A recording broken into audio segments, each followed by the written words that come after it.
श्रीमद् भगवद गीता प्रवचन क्रमांक 35।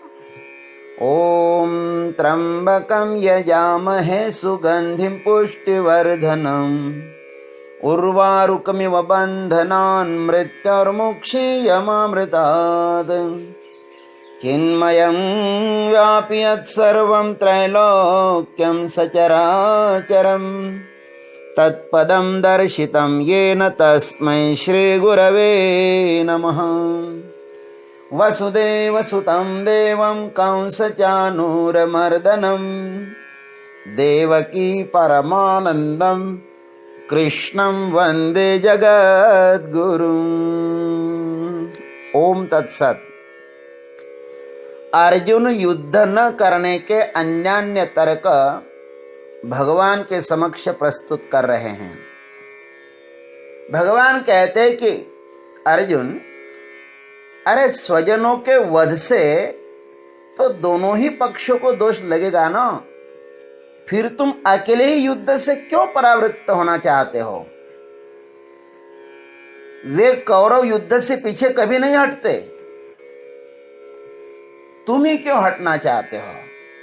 इसका उत्तर अर्जुन अग्रिम 2 श्लोकों में भगवान को देते हैं। यद्यप्येते न पश्यन्ति लोभोपहत चेतसः कुलक्षयकृतं दोषं मित्रद्रोहे च पातकम्। हे प्रभु, यद्यपि लोभोपहत चेतसः एते कुलक्षयकृतं दोषं मित्रद्रोहे च पातकम न पश्यन्ति। हे प्रभु, यद्यपि लोभ के कारण जिनका विवेक लुप्त हो गया है, ऐसे ये दुर्योधनादि कौरव कुल का नाश करने से होने वाले दोष को और मित्रों के साथ द्वेष करने से होने वाले पाप को नहीं देखते।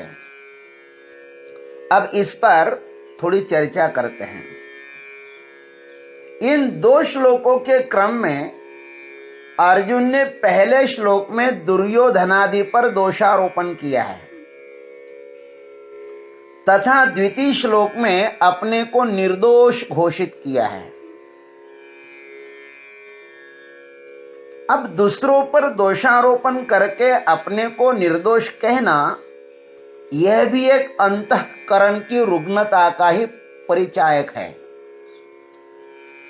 असमर्थ व्यक्ति ही दूसरों पर दोषारोपण करने में उत्सुक होते हैं और यह दोष दृष्टि भी हमारी हार्दिक कलुषता का ही प्रतीक है। यदि कोई कृत्य करने में हम अपने को असमर्थ पाते हैं और उसी कृत्य को करने में दूसरा कोई व्यक्ति सफल हो पाता है, तो उसके प्रति मीठी ईर्ष्या हो जाती है और वही फिर दोषारोपण में परिवर्तित हो जाती है। अतः दोष दृष्टि यह पुरुषार्थहीन तथा कमजोर व्यक्ति का लक्षण है। जिस व्यक्ति को अपने पुरुषार्थ पर निस्संशय आत्मविश्वास है और जो अपने को हर किसी कर्म को करने में समर्थ पाता है, वह कभी भी और किसी पर भी दोषारोपण नहीं करेगा।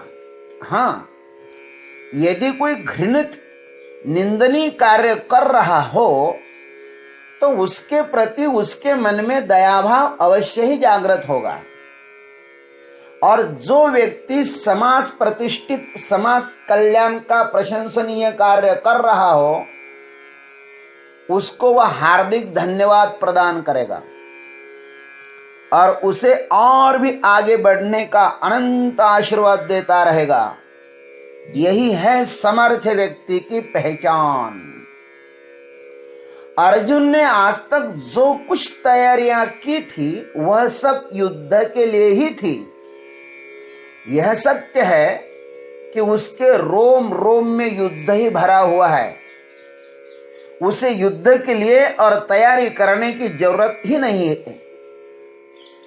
तैयारी पूर्ण होते हुए भी युद्ध करने में जो असमर्थता प्रतीत हो रही है ना, वह सिर्फ मोह के कारण ही है।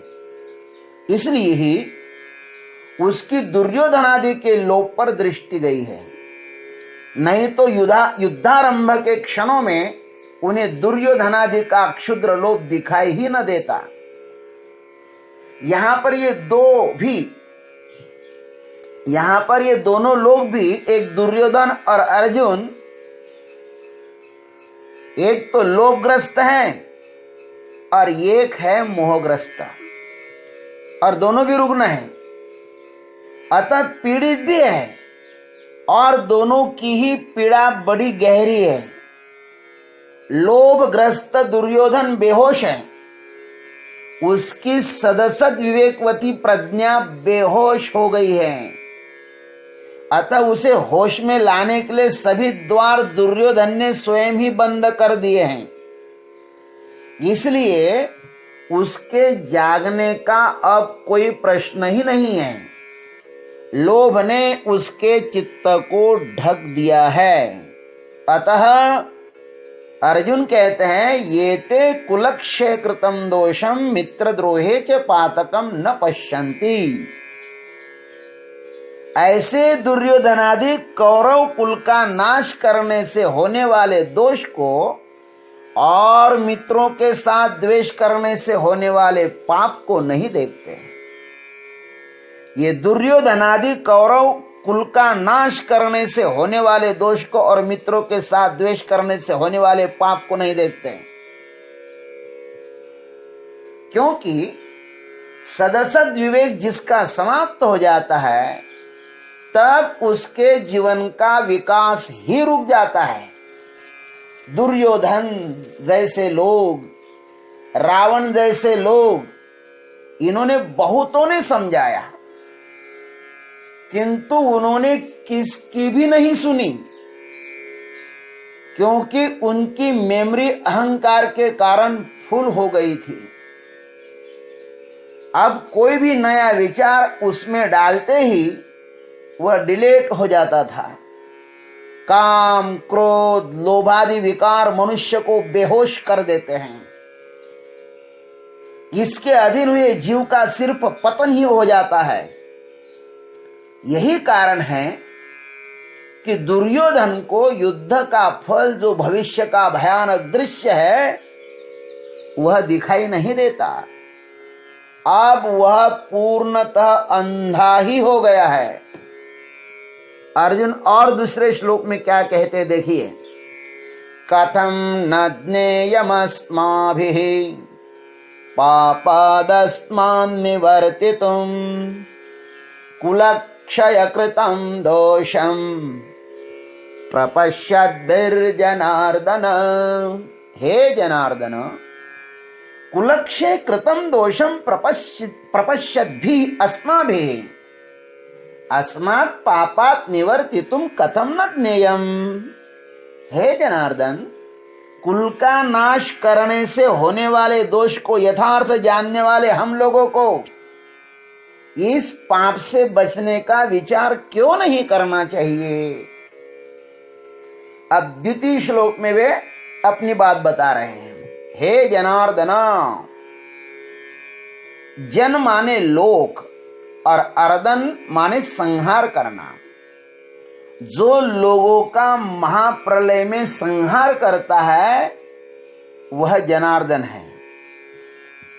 अर्जुन कहते हैं, हे प्रभु, हमारे लिए यह अकस्मात महाप्रलय कहां से आया है कि लोगों के महाविनाश की शंख ध्वनि आपने की है।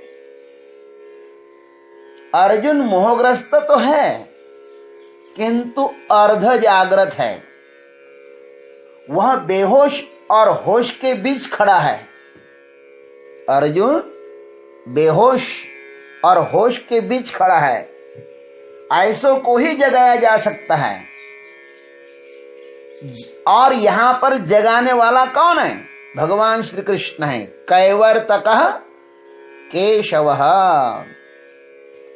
अर्जुन की बेहोशी की वाणी भी वे बड़े ही सावधान पूर्वक सुन रहे हैं। ठीक है, रुग्ण पर चिकित्सा करने से पहले चिकित्सक को रुग्ण की पीड़ा को उससे सावधानी पूर्वक सुनना अनिवार्य ही है। और यह रुग्ण बेहोश नहीं है, श्री कृष्ण को कुछ बोल रहा है। हे मोहांधकार विनाशक जनार्दन, क्षुद्र अहंकार तथा लोभ की प्रबल आकांक्षा के कारण ये दुर्योधनादि नासमझ कौरव भले ही इस कुरुक्षेत्र पर युद्ध करने आए हो, किंतु हम समझदारों को यह देखना चाहिए कि हमारा हित किस में है। मेरा तो पूर्ण विश्वास है कि हमारा हित इनके साथ युद्ध करने में है ही नहीं। युद्ध करने से तो हमारा अहित ही होगा ना। ज्ञानेश्वर महाराज इस पर कुछ दृष्टांत देते हैं। क्योंकि इस ग्लास में हलाहल विष है, यह जानते हुए भी क्या उसका हमें सेवन करना चाहिए? यदि आप कहें कि युद्धारंभ तुमने थोड़ा ही किया है, तुम्हें तो केवल प्रत्युत्तर ही देना है। इस पर भी अर्जुन कहते हैं, रास्ते में चलते समय यदि अकस्मात सिंह सामने आ जाए तो वह रास्ता त्यागने से ही हमारा हित है।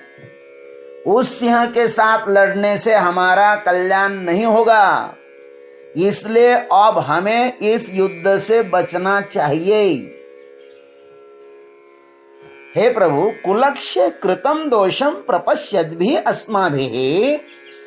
हे जनार्दन, कुलक्षय होने से दो दोष होते हैं, हम उन्हें अच्छी तरह से जानते हैं। हमारे पास जो सदसद विवेकिनी प्रज्ञा है उसका लाभ हमें इस अवसर पर लेना ही चाहिए ना। नहीं तो हमारी स्थिति भी उसी प्रकार होगी जैसे कोई अपने पास जो प्रकाश है उसका त्याग कर रास्ते से चले और अंधेरे कुएं में जाकर गिरे। इस प्रकार के अविवेक से क्या लाभ होगा प्रभु? अतः हमें भी अपने विवेक का उपयोग करना चाहिए। अथवा हमारे सामने ही आग लगी हो, यह जानते हुए भी यदि हम उसे दूर न हटे तो वह एक क्षण में हमारी भी राख ही कर देगी। इस कुरुक्षेत्र में अविवेक के कारण इन सभी कौरवादी योद्धाओं के हृदय में आग लगी है। यदि इस समय हम यहां से न हटे तो वह अविवेक हमारे विवेक को भी जला देगा। फिर हम भी उनके जैसा ही आचरण कर अपने ही विनाश का कारण स्वयं बनेंगे और उस आग में जलने का परिणाम होगा क्या होगा? हमारे कुल का क्षय। इसलिए हे प्रभु, अस्मात् पापात् निवर्तितुम कथम न ज्ञेयम्। इसलिए इस महान पाप से बचने का विचार हमें क्यों नहीं करना चाहिए? वे गलत करते हैं तो क्या हमें भी गलत करना चाहिए? गलत का उत्तर गलत से नहीं दिया जाता। अतः हमें इस समय इस भयानक कुलक्षय से निवृत्त होना ही श्रेयस्कर लग रहा है और हम निवृत्त होंगे। इस प्रकार अर्जुन यह भी तर्क दे रहे हैं। ओम तत्सत। आज इतना ही, शेष अग्रिम